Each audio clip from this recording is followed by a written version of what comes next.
we've kick-started Women's Month, and we've seen that Women of South Africa is a women's empowerment advocacy group which has called for legislation to outlaw structural discriminatory practices. It is part of a quest to combat inequality, where in an open letter addressed to the president, the group focused on gender discriminatory practices, equal pay for equal work, and increased representation of women on boards of JSE-listed companies, amongst other things. Now, with the onset of the COVID-19 pandemic, structural reforms are needed now more than ever. And as the country takes a downward economic turn, women continue to bear the brunt of this and more. Our spokesperson for WOSA, Kgalalelo Kedijang, joins us to chat a little bit further. Kgalalelo, good morning. Thank you very much for joining us here on Weekend Dawn. Ultimately, penning this letter, this open letter to the president, walk us through what the intention was behind highlighting some of the issues that I mentioned in the introduction. Good morning, and good morning to all the viewers. I think we're taking direction from the women of 1976 and kickstarting Women's Month. We were reflecting on what are some of the wins and gains that women have had in the past 64 years. And women from the public and private sector still feel that they are excluded from the economy whilst being the majority. So we are in business terms, in terms of population, we have the biggest stake, or should have the biggest stake, or should have the biggest dividends in the economy of South Africa. But what the numbers are showing is that women are still largely discriminated based on their gender in the workplace, in the economy, in the markets. So women came together and really are putting the activism and pen to paper, saying that this is now the right time for South Africa to start including women in the conversation around land, in the conversations around emancipation in terms of the economy. And these are some of the demands that we want. So women are taking that spirit of 76 and continuing and are fighting for economic freedom. So, Kgalalelo, speaking about the wins and gains, as well as some of the challenges that we continue to face, walk us through some of the factors that have been highlighted, the institutional changes that need to happen, and even the structural changes that need to happen for women to fully be emancipated. I think the first thing that the government needs to do is realize that in order to serve South Africa, they need to be serving women. Women are the majority of the country. So if the economic policies, structures, markets are not speaking to women and the needs of women, it means we're failing South Africans.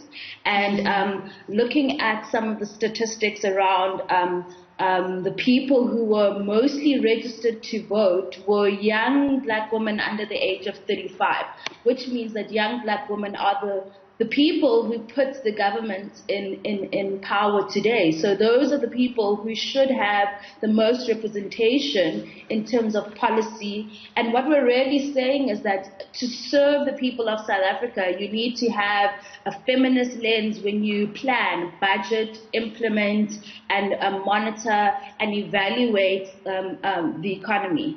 So speaking of which, building women's human capital and capabilities, often goes a long way. We know that by empowering women, we also are going to see a reduction in poverty at large. Ultimately, looking at the proposed solutions that may, be possible for the scenarios that lie ahead. As WOSA, as the organization, what has ultimately been proposed? Well, the first thing, and I think this is one of the most important things I want the viewers to leave it, is the first one is really to outlaw or criminalize in another way unequal pay for equal value. The stats show that there is a discrepancy of up to 28% between what men and women earn for the same job.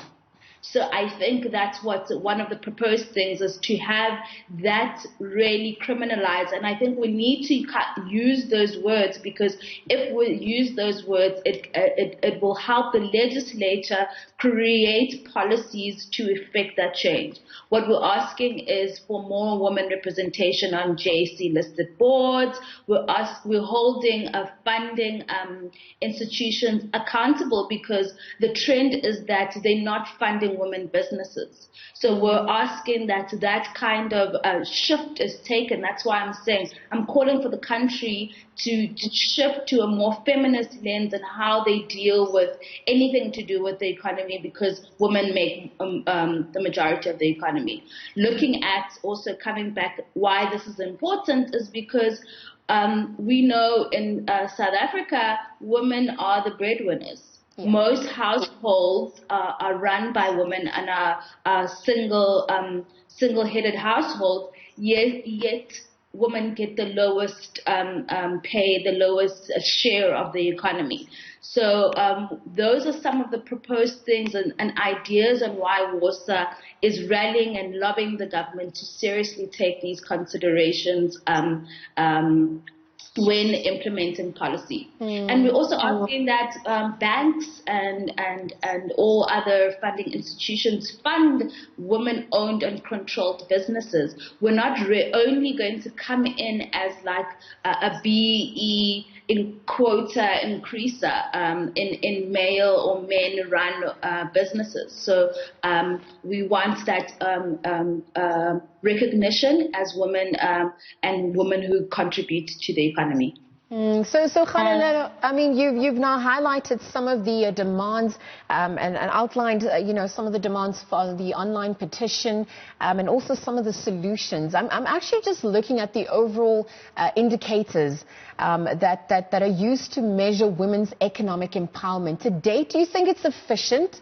How do we redefine those narratives to serve women and perhaps make it more inclusive from a policy level and even just the general narrative at large? I think we need to start with acknowledging and really pushing the thing that women matter. Women's lives matter. We need to start from a premise that we're working to serve South Africans, and you can only serve South Africans looking at the numbers if you work for women. And also we need to realize the benefits. There are benefits to having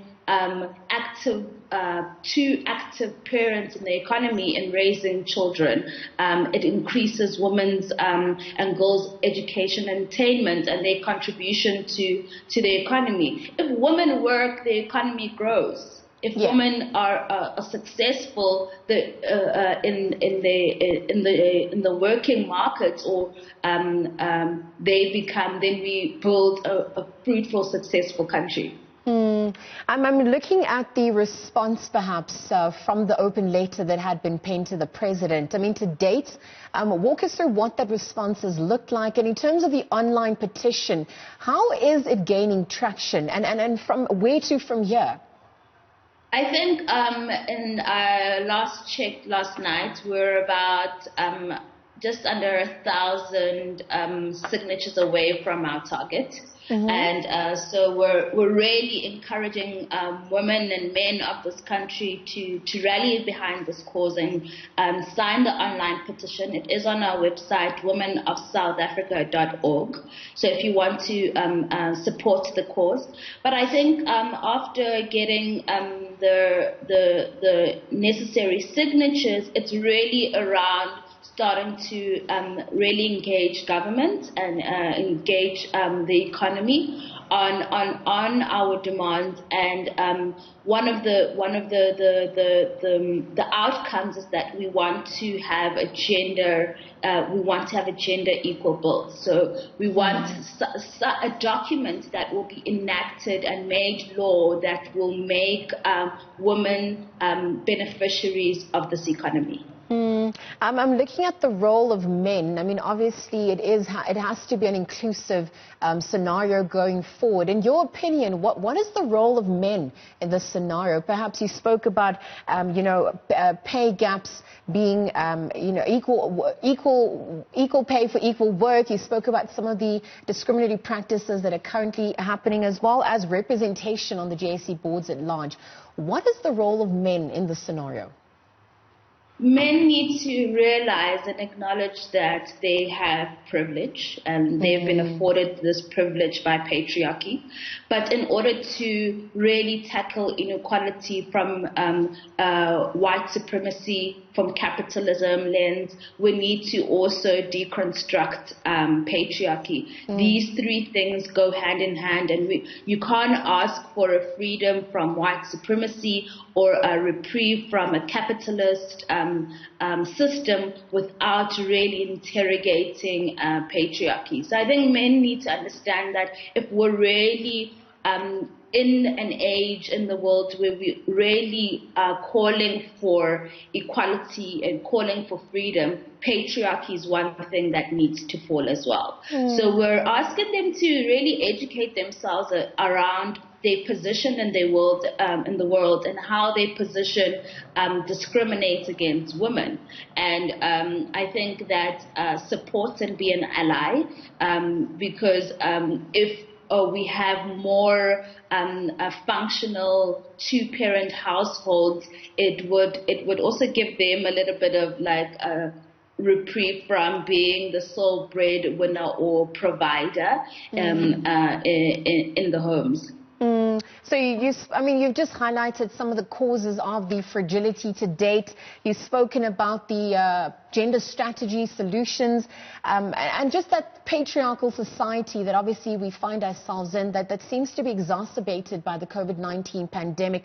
But we're going to leave the conversation there. Of course, that open letter has been penned. You say that you're a few signatures away from perhaps getting the desired number, and obviously we await the response from the president at large once it is submitted. Again, thank you very much to the spokesperson for WOSA, Kgalalelo Kedijang, who chatted about the open letter addressed to the president calling for legislation that outlaws structural discriminatory practices to combat inequality and ultimately empower women.